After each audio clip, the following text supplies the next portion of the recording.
नाज़रीन अस्सलामु अलैकुम वरहमतुल्लाहि वबरकातुह। उम्मीद है कि आप सभी हज़रात खैरियत और आफ़ियत के साथ होंगे और हम अल्लाह से दुआ करते हैं कि अल्लाह ताला आपको इसी तरह अमन खैर सलामती के साथ रखे। नाज़रीन, हमारे आज के वीडियो का मौजू है मुश्ताक अहमद यूसुफ़ी साहब का एक मज़मून जिसका उन्वान है धीरजगंज का मुशायरा। तो चलिए वीडियो को शुरू करते हैं। इस कस्बाती मुशायरे में जो धीरजगंज का आखिरी यादगार मुशायरा हुआ, 18 बैरूनी शायरों के अलावा 33 मकामी और मुज़ाफ़ाती शुआरा शिरकत के लिए बुलाए गए या फिर बिन बुलाए आए। बाहर से आने वालों में से कुछ तो ऐसे थे जो इस लालच में आए थे कि नकद मुआवजा न सही, गांव है कुछ नहीं तो सब्जियां, फसल के मेवे, 5-6 मुर्गियों का झाबा तो मुंतज़िमीन शायर मुशायरा ज़रूर साथ कर देंगे। हकीम एहसानुल्लाह तस्लीम मूलगंज की तवाइफ़ों के तबीब ख़ास तो थे ही, गाने के लिए उन्हें फरमाइशी गज़लें भी लिख कर दिया करते थे। किसी तवाइफ के पैर भारी होते तो उसके लिए बतौर ख़ास बहुत छोटी बहर में रवां गज़ल कहते ताकि ठेका और ठुमका न लगाना पड़े। मुशायरा गाह में एक हड़गोंग मची थी। खिलाफ तवक्को तखमीना गिरदो नवाह के देहात से लोग जूक दर जूक आए, दरिया और पानी कम पड़ गया। सुनने में आया है कि मौलवी मज्जन के मुखालिफों ने यह उछोला छोड़ा है कि महफिल के अख्तिताम पर लड्डुओं और खजूरों का तबर्रुक और मुर्गियों की मुहलक बीमारी रानी खेत के दवा की पुड़िया तकसीम होंगी। एक देहाती अपनी 10-12 बीमार मुर्गियां झाबे में डालकर लेकर आया था कि सुबह तक बचने की आस न थी। एक काश्तकार अपनी जवान भैंस को सुबह सुबह नहला धोला कर बड़ी उम्मीदों से हमरा लाया था कि उसके कट्टे ही कट्टे होते थे, मादा बच्चा नहीं होता था। उसे किसी ने इत्तला दी कि शायरों के मेले में हकीम एहसानुल्लाह तस्लीम आने वाले हैं। हकीम एहसानुल्लाह तस्लीम रंगीन मिजाज रऊसा का भी इलाज करते थे।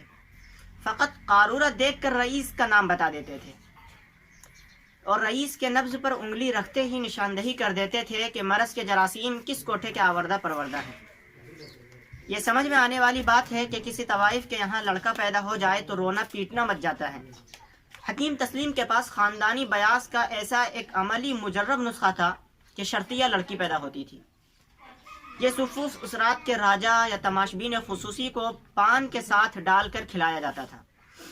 नुस्खा के तीर बहदफ होने का अंदाज़ा इस बात से भी लगाया जा सकता है कि कानपुर में किसी के ज़ाती बीवी के यहाँ कोई लड़की पैदा होती तो मियाँ के सर हो जाती कि हो ना हो तुम वहीं से पान खाकर आए थे। सामाईन की अक्सरियत ऐसे अफराद पर मुश्तमिल थी जिन्होंने इससे कबल मुशायरा और शायर नहीं देखे थे। रात के 12 का अमल होगा, 4 सू सामाईन का तूती बोल रहा था। होटिंग का तो यह आलम था कि कान पड़े गाली सुनाई नहीं दे रही थी। कादिर 12 बंकवी के मतले पर ही सामाईन ने तंबू सर पे उठा लिया। वो आजिज आकर बोले, हजरात सुनिए तो, शेर पड़ा है, गाली तो नहीं दी। मुशायरे के शोर सगफ से सहम कर गांव की सरहद पर गीदड़ों तक ने बोलना बंद कर दिया। एक साहब घुटनों के बल चलकर सदर मुशायरा तक पहुंचे और अर्ज की कि मैं एक गरीबुद्दियार आदमी हूँ, मुझे कलाम नाकिस सुनाने की इजाज़त दी जाए। एक आवाज़ आई कि नाकिस साहब का कलाम सुनवाइए। उन्हें इजाज़त मिल गई, जिस पर उन्होंने खड़े होकर सामाईन को दाएं बाएं और सामने की तरफ 3 मरतबा घूमकर आदाब किया।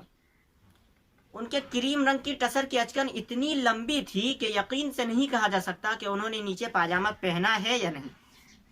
अपनी नशिश से उन्होंने बयाज उठाई और कहा कि मैं एक ख़ास वजह से गैर तरई गज़ल पढ़ने की इजाज़त चाहता हूँ, मगर बावजूद वजह बताना नहीं चाहता। इस पर हाजरीन ने शोर मचाया, वजह बताओ, नहीं तो बुद्धू घर को जाओ, वजह बताओ। इसरार बढ़ा तो गैर तरई गज़ल पढ़ने की यह वजह बताई कि जो मिसरे तरा दिया गया है उसमें सक्ता पड़ता है। सबूत में उन्होंने तख्ती करके दिखा दी कि मरज़ बरवज़न फ़र्ज़ बांधा गया है। इस शायर मुअतरिज़ ने अपना तखल्लुस सागर जालौनवी बतलाया। 2 हंडों का तेल तो 15 मिनट पहले ही ख़त्म हो चुका था। कुछ हंडों में वक्त पर हवा नहीं भरी गई थी, वो फुस करके बुझ गई। सागर जालौनवी के एतराज़ के बाद किसी शरारती ने बाकी मानदा हंडों को झड़झड़ा दिया। उसके मेंटल झड़ते ही अंधेरा छा गया। ऐसा घुप अंधेरा कि हाथ को शायर सुझाई नहीं दे रहा था। चुनांचे बेकसूर सामाईन पिट रहे थे। इतने में किसी ने सदा लगाई, भाइयों भाइयों हचो बचो भागो, रड्डियों वाले हकीम साहब की भैंस रस्सी तोड़ाकर उड़ गई। ये सुनते ही घमसान की भगदड़ पड़ी।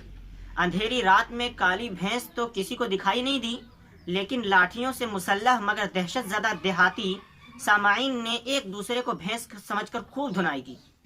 लेकिन یہ آج تک سمجھ میں نہیں آیا کہ چرانے والوں نے ایسے گھپ اندھیرے میں تمام تر نئے جوتے کیسے شناخت کر لیے، اور جوتوں پر ہی موقوف نہیں، ہر وہ چیز جو چرائی جا سکتی تھی چرا لی گئی۔ ساغر جالونوی کے دوگنے سائز کی اچکن جس کے نیچے کرتا یا بنیان نہیں تھا، ایک جازم تمام چالنیاں، یتیم خانے کا سیاہ پرچم، صدر مشاعرہ کا مخملی تکیہ، ایک پٹواری کے گلے میں لٹکی ہوئی چاندی کا خلال، خواجہ قمر الدین کے جیب میں پڑے ہوئے 8 روپے اور عطر میں بسا ہوا ریشمی رومال، اور پڑوسی کی بیوی کے نام مہکتا خط۔ حد یہ کہ کوئی گستاخ ان کی ٹانگوں سے پیوست ریشمی چوڑی دار پیجامے کا ریشمی اظہار بند ایک ہی جھٹکے میں کھینچ کر لے گیا۔ جس چیز پہ ہاتھ پڑا اسے اٹھا کے، اتار کے، نوچ کے، اکھاڑ کے، پھاڑ کے لے گیا۔ فقط ایک چیز جس کو سامعین نے چھوڑ دیا، وہ شاعر حضرات جہاں پر اپنی بیاضیں چھوڑ کر گئے تھے اسے کسی نے ہاتھ نہیں لگایا۔ اگلے دن گاؤں والوں نے یہ سمجھ کر کہ یہ بھی مشاعرے کے اختتامیہ آداب میں سے کوئی ایک ادب ہے، تو لوٹ گھسوٹ اور مار کھسوٹ میں چڑھ بڑھ کر حصہ لیا، اور اگلے کئی دنوں تک ہر ایک آنے جانے والے سے پوچھتے رہے کہ اگلا مشاعرہ کب ہوگا۔